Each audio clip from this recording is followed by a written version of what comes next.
Bonjour à tous dans cette nouvelle vidéo. Donc aujourd'hui on se retrouve pour pouvoir vous présenter les achats que j'ai effectués sur Paris. Effectivement on a fait trois boutiques, un Book-Off qui se situe à Opéra, le à Pumba Poum qui est du côté de Saint-Michel et en dernier on a fait le Gibert qui est également à Saint-Michel. Et donc on va commencer par mes achats de Book-Off. Donc j'ai par accident un quasi full set d'un auteur. J'ai effectivement trouvé La Fille Fantôme, donc c'est par l'auteur qui a fait Dans la prison, qui est disponible chez le Lézard Noir. Dans la prison, c'est un titre que j'avais lu dans le cadre d'un podcast organisé par Mangakam qui est entre deux bulles. Et en fait, ironiquement, on était beaucoup à ne pas avoir apprécié le titre, mais ça ne m'a pas empêché d'acheter les autres œuvres de l'auteur, parce que ne pas aimer un titre d'un auteur ne veut pas forcément dire qu'on n'aimera pas, je trouve, les autres. Hein. Ouais, moi le dessin il fait Oui. très années 80 ou même 70. Et il est plutôt sympa, je trouve. Hein. Donc, toujours à Book-Off, alors j'ai trouvé Crazy Kuzu BC. C'est une jaquette très bizarre, je trouve. Ça fait un peu jaquette cahier scolaire. Ouais, en papier calque. Donc bon, c'est un one-shot que j'ai trouvé de Delcourt Tonkam. C'est un recueil d'histoires courtes. Non, c'était Tonkam à l'époque. Je vais voir ce que ça donne. Ensuite, chez Kana, j'ai trouvé deux mangaka à Angoulême. Alors ça, c'est un titre, ça fait longtemps que je voulais le prendre, mais à chaque fois, je trouvais que c'était un peu cher. Et là, pour 2 euros, j'ai franchi le pas. Donc, je suis plutôt contente. Ensuite, en autre one-shot, toujours trouvé à Book-Off, j'ai réussi à trouver ce recueil d'histoires courtes qui était édité chez Kazé. Et donc, ça se passe après la catastrophe du 11 mars 2011. Donc il y a plusieurs auteurs dedans et j'admets que pour avoir vu les noms, j'en connais aucun. J'ai pas l'impression que ce soit des auteurs qui étaient édités en France autre que dans ce recueil. Après je dis peut-être des bêtises, hein, mais en tout cas c'est l'impression que j'ai. Et plutôt contente de l'avoir trouvé celui-là et j'ai plutôt hâte de le lire malgré la thématique assez dramatique malheureusement. Ouais, il y a une partie interview pour chaque Ouais. auteur, des questions, qu'est-ce que représente l'événement, etc. Et ça, je trouve que c'est généralement assez intéressant dans les œuvres. Ensuite, toujours à Book-Off, alors ça, je m'attendais pas du tout à le trouver, donc j'ai trouvé Matsuo Basho, le maître du haïku. Donc là, comme on peut voir, je trouvais la fab assez sympa avec un dos toilé. Ouais. Et pareil, ça, je m'attendais pas du tout à le trouver. Surtout à Book-Off, en fait, autant à Pumba Poum ou Gibert, ça m'aurait pas trop étonné, mais à Book-Off, oui, un petit peu. Et il est cartonné aussi. Oui. Et pareil, un autre titre que je cherchais et que j'ai trouvé à Book-Off et je m'y attendais pas du tout, c'est 4 japonais à San Francisco, donc ça que j'avais repéré. Et je suis assez étonnée d'enfin l'avoir trouvé. Donc ça, c'est très particulier. Le dessin, comme on peut le voir, est quand même assez atypique et fait plus BD, je trouve. Bah, regarde le sens pour les deux. Celui-là Oui, et celui-là aussi. pareil, hein, les deux sens. Mais tu vois, tiens, je crois que je te l'avais pas fait feuilleter, mais pour moi, c'est beaucoup plus bande dessinée, que ce soit dans le découpage ou même le dessin. Ouais, ça me fait penser aux vieilles BD avant les années 40 quand même. C'est ça. Il y avait dans les journaux. Mais lui, je suis plutôt contente de l'avoir trouvé, mais j'en parlerai un peu plus en détail dans une vidéo de lecture. Donc ensuite, après Book-Off, on est allé à Saint-Michel et on a supporté la chaleur du RERB qui nous avait pas du tout manqué pour aller à Pumba Poum. Donc à Pumba Poum, là où je suis, c'est une librairie que j'aime énormément et qui fait pratiquement que de l'occasion et un petit peu de neuf. Et chez eux, j'ai enfin réussi à trouver Te dire merci, qui est édité par l'éditeur Rue de l'Échiquier, qui édite notamment pas mal d'œuvres de Park Hoon-Woong. Et en fait, il me manquait ce titre-là. Et j'ai quasiment tout de leurs titres, en tout cas référencés sur Manga Collect. Il me restera que Intraitable. Mais malheureusement, il y a des tomes qui sont plus dispo. Donc je verrai comment je vais faire. J'espère tomber un jour sur une occasion. Ensuite, j'ai fait un gros craquage. Et ça, je m'y attendais pas trop. J'ai trouvé l'intégrale des Strain, donc qui est par l'auteur de Sanctuary et Crying Freeman, qui est fini en 5 tomes. Et c'est en grand format. Du coup, on ne va pas l'ouvrir. Hein. Oui. Mais lui, j'étais plutôt contente de l'avoir trouvé et je m'y attendais pas trop, surtout que je vois personne n'en parler de ce titre-là. Alors est-ce que c'est parce que c'est trop vieux et qu'à l'époque c'est sorti dans une maison d'édition pas très connue, je sais pas. Et ensuite, à Pumba Poum, cette fois-là, j'ai pris en neuf. J'ai pris Carnet sauvage de Zhao Dao et de la même autrice, Le souffle du vent dans les pins. Donc ça, j'ai enfin toutes les œuvres de l'autrice parce que j'ai également Cuisine chinoise. Il me manquait ces deux-là. Et là, je me suis dit que c'était l'occasion de le prendre. Donc il y en a un qui fait vraiment artbook, là où l'autre, c'est plus une histoire. Mais j'aime énormément le trait de l'autrice. Ça fait vraiment estampe. Ah oui, et elle est chinoise. Ouais. Et ça se sent dans son dessin. Et comme tu dis, ça fait vraiment estampe et elle a un trait magnifique. Oh là, la planche, elle est belle. Hein. Et ça, je trouve que c'est le type d'autrice où ça vaut le coup d'y jeter un coup d'œil, ne serait-ce que par son trait. Si vous connaissez pas Zhao Dao, c'est une super grosse autrice chinoise en termes de réputation. Faut pas hésiter. Et un peu Chicana aussi. Pas du tout. Alors c'est chez qui déjà ? Alors, Cuisine chinoise, c'est un éditeur, mais plus de BD. Je crois que c'est Mosquito, mais je suis pas sûre. Bah si, c'est Mosquito. Même là, on voit c'est bien par l'éditeur Mosquito, qui fait essentiellement des mangas chinois. Ensuite, toujours en neuf, sauf un, je crois. Ah non, c'est un neuf aussi. J'ai un peu complété les IMHO qui me manquaient, donc j'ai enfin pris le tome 0 de Bambi, parce que je sais qu'il avait fait des packs en fait de tomes à réduit, où tu avais l'intégrale des 6 tomes, et je crois que j'avais dû payer pourquoi à l'époque 35 €, ce qui était vraiment pas cher. Et mais ils en ont plus. Après, ça peut être dispo dans des librairies, hein, parce que c'était dispo en librairie, hein, les packs de Bambi. Hein. Ouais, mais je sais pas si on pouvait les commander. C'est la question que je me pose. Il me semble. Ensuite, j'ai enfin pris le one-shot Promenade dans la ville de la boîte à biscuits. Ouais, c'est bien ça. Parce que comme le titre est long, j'ai un peu eu peur de ma prononciation. C'est un titre de chez Yamacho que je voulais faire depuis longtemps. Et je sais que pareil, il y a Manga Cam qui en dit pas mal de bien. Et celui-là, j'ai plutôt hâte de le lire.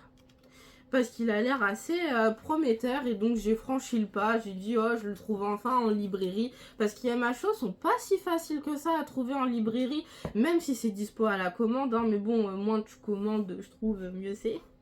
Et après, j'ai pris Hansel et Gretel de Junko Mizuno, de la même autrice. J'avais adoré, mais vraiment Cinderella, qui était une revisite du conte de Cendrillon. Et là, bon, pas la peine de dire quel titre c'est, hein, comme revisite. Mais c'est... Ouais. Et généralement, elle fait tout en couleur. Et c'est une autrice où j'avais eu un tel coup de cœur que celui-là, j'ai hyper hâte de lire. Et j'espère qu'Yamacho va rééditer ses autres œuvres. Notamment, je crois que tu avais Pilou et l'apprenti gigolo que j'ai très envie de faire.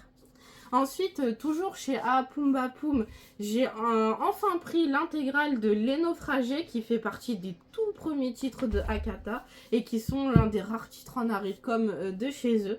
Donc qui est terminé en 2 tomes et là, pareil, j'ai franchi le pas.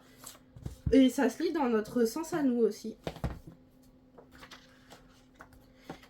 Ah bah ok, ça je savais pas, c'est entièrement en couleur. Et ça, je savais pas. J'étais persuadée que c'était en noir et blanc. Parce que j'avais jamais eu l'occasion de le feuilleter. J'avais toujours vu que la couverture et le synopsis. Mais j'aime beaucoup la couverture du tome 2. Ouais, je préfère aussi. Ensuite, toujours chez Pumba Poum, j'ai enfin trouvé le one-shot Détournement chez les éditions Atrabile qui font souvent des bonnes choses. Notamment L'homme sans talent qui est à faire. Alors ça, il faut savoir que pareil, c'est assez particulier, c'est des recueils d'histoires courtes, mais comme on peut le voir, le dessin est plus ou moins atypique en fonction des histoires. J'ai peur d'ouvrir plus et de casser le dos. Mais c'est surtout que c'est en fonction des auteurs. Oui. C'est chaque auteur a son style, quoi. Mais c'est vraiment le type d'œuvre que je trouve intéressante à découvrir et qui peut se faire rare, voire qui ne sera plus édité à terme. Et c'est vraiment le type d'éditeur pour moi qu'il faut soutenir parce qu'ils osent sortir des œuvres qui ne se vendraient pas forcément, mais qui pourtant sont importantes pour la culture. On passe de la couleur au noir et blanc. Ouais. Enfin, celui-là, j'ai hâte. Ensuite, chez Cornelius, bon là j'ai pris en neuf, pareil j'ai craqué.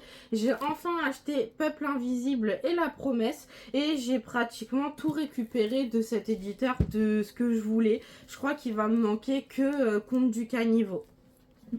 Et en dernier, chez Apum Bapoum, j'ai pris Nuit de Noces. Donc comme on peut le voir, c'est une BD qui est éditée chez Casterman.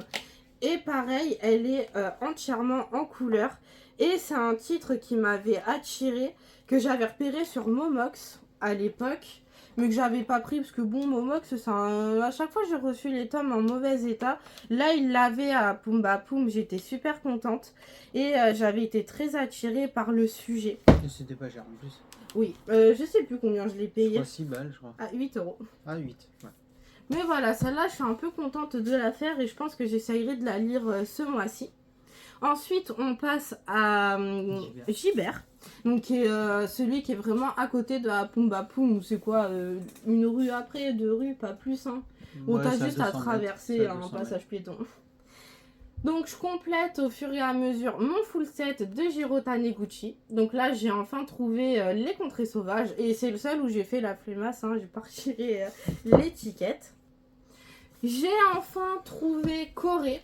Parce que vous savez, il y a un trio avec Chine et Japon. Après, il va quand même me manquer France. C'est le dernier qui me manquera vraiment. Mais pour moi, je voulais avant tout compléter le trio, comme je l'appelle. Hein. Ou pareil, c'est des recueils d'histoires courtes à chaque fois. Et c'est pas forcément que des auteurs. Ceux-là, quand je vois certains noms de famille, c'est pas d'origine coréenne. Hein, parce que Mathieu Sapin... Oui. Après, c'est peut-être un auteur qui vit en Corée, ce qui explique pourquoi il y est. Tancré et Valida. C'est peut-être un échange hein, aussi. Hein. Ouais. Mais en tout cas, ceux-là, j'ai plutôt hâte de les lire et je suis contente d'avoir enfin les 3. Ensuite, toujours chez Gibert, j'ai trouvé Je suis née dans un village communautaire, pareil, qui est édité par Rue de l'Échiquier. Qui m'avait vraiment attiré à l'époque, mais j'ai tardé à l'acheter parce que je le trouvais pas d'occasion. Et là, je l'ai enfin trouvé, donc j'étais hyper contente. J'ai vraiment enfin tous les one-shots de Rue de l'Échiquier référencés sur Manga Collect.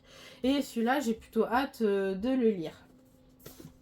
Ensuite, j'ai acheté Sorcière, donc de Daisuke Igarashi, qui est surtout connu pour Les Enfants de la Mer. Pareil, c'est un des seuls titres qui me manquait et je crois que cet auteur, j'ai pratiquement le full set, à part sa toute première œuvre qui est finie en 2 tomes, qui a été éditée chez Casterman, mais j'ai plus le titre en tête, il me manquera que ça. Et c'est celui, il est venu à la Japan. Ouais, il est venu à la Japan Expo et il a été aussi en dédicace à la librairie Le Renard Doré que j'ai raté, mais bon tant pis, c'est la vie hein. Ensuite, chez Kana, j'ai trouvé Ivre du Japon, donc pareil, un one-shot. Ça, c'est un titre que j'avais failli prendre à l'époque en Belgique, quand on avait fait une convention, je sais plus laquelle. Je sais que c'était celle où il y avait Natsumi Aida qui était venue. Bah, c'est la foire du livre. Ah oui, voilà, c'était la foire du livre. Et je l'avais pas pris, là, je l'ai trouvé et je l'ai pris. Cette fois, je me suis dit, ne refais pas la même erreur. Ensuite, chez Kana, j'ai trouvé On the Frontier. Faut savoir que de la catégorie Made in Kana, j'ai pratiquement tous leurs titres. Je crois que si je dis pas de bêtises, j'en ai 38 sur... Je sais plus combien. Si t'as dit 52, je crois. 52, ouais. J'ai pratiquement tout. Et c'est vraiment une collection que j'affectionne beaucoup parce que toujours dans la même collection, j'ai trouvé Mon chat, ma cuisine et moi. Donc ça, je suis contente. Et lui, pareil, comme on peut le voir, c'est en couleur. Mais je sais que de cette catégorie-là, j'ai presque tout fini, enfin de cette collection-là, pardon, et je suis très contente. Ensuite, j'ai enfin trouvé Cat Mask Boy. Pareil, c'est un titre que j'avais pas pris en Belgique et je l'ai un petit peu regretté. Là que je l'ai trouvé, je l'ai pris. Et pareil, il est entièrement en couleur. Donc ça, je suis assez contente aussi. Un titre que j'ai pris aussi d'occasion, c'est Le Monde de Suzuka Morino, donc que j'ai lu il n'y a pas longtemps. J'avais fait une story rapide sur Insta et ça a été un énorme coup de cœur. C'est un titre que j'appréhendais beaucoup au départ, un peu à cause de la couverture. parce que j'ai déjà lu des œuvres de romance en fait entre humains et furie. J'avais trouvé ça hyper malsain. Là, il n'y a pas de romance du tout, ça n'a rien à voir. Ça va plus parler, comment dire, de la différence de traitement entre les hommes bêtes, enfin les hommes et les bêtes. Et le dessin est sympa. Hein. Ah, il est vraiment beau. Je trouve que la couverture ne rend pas hommage à l'intérieur. Hein. Parce que c'est plus des bêtes humanoïdes, c'est pas des hommes bêtes. Enfin, je sais pas si c'est le bon terme à employer. Je sais pas, parce que homme bête, du coup, ça forcément humanoïde. Ouais, je sais pas trop quel terme employer, mais c'est plus des animaux qui vont se comporter comme des êtres humains, mais j'ai plus le nom en tête. Et c'est vraiment un one-shot que je recommande. Et je sais que de la même autrice, Vega a sorti Servant Beast et je craquerai. Parce que vraiment, ça a été un gros coup de cœur, mais j'en parlerai dans une vidéo lecture. Et la dernière BD que j'ai trouvée, c'est Hard Melody, qui est inconnue au bataillon. Je crois qu'on n'est que 3 sur Manga Collect à l'avoir enregistré. Pareil, c'est un titre que je cherchais, que je suis contente d'avoir trouvé. Et comme on peut voir le trait, moi je le trouve magnifique. Ouais, c'est photoréaliste. Ah oui, mais vraiment. Et celui-là, je suis vraiment contente de l'avoir trouvé. Ça me fait penser aux films d'arts martiaux, etc. Ah oui. Et lui, pareil, je vais m'empresser de le lire. Je vous mets le synopsis ici si vous voulez le lire. Mais j'étais très contente. Donc voilà, bon, on est passé sur Paris. Et qui dit passage sur Paris, dit forcément achat. Donc avoir déménagé de l'Île-de-France, ça m'a permis de faire quand même des économies. J'ai un peu rattrapé le temps perdu. Après, c'est vrai que je trouve moins en moins de choses. Parce que à Pumba Poum, je trouve, renouvelle moins ses stocks. Et tout ce que j'avais à prendre, je les ai déjà pris quand on était encore installé en Île-de-France. C'est plus ça que renouveler les stocks. C'est ça. Donc j'admets, j'ai de moins en moins d'achats à faire, mais c'est pas plus mal pour le porte-monnaie. Même à Gibert, je trouve moins de choses. C'est vrai que je commence un peu à faire tout le tour des petites séries, des petits one-shots par-ci par-là, des petits éditeurs. Donc voilà, je vous remercie d'avoir regardé cette vidéo et n'hésitez pas à nous dire quel titre dans le tas vous intéresse et quel titre vous avez déjà lu ou si vous en connaissez dans le tas. Donc à bientôt pour une prochaine vidéo. Salut!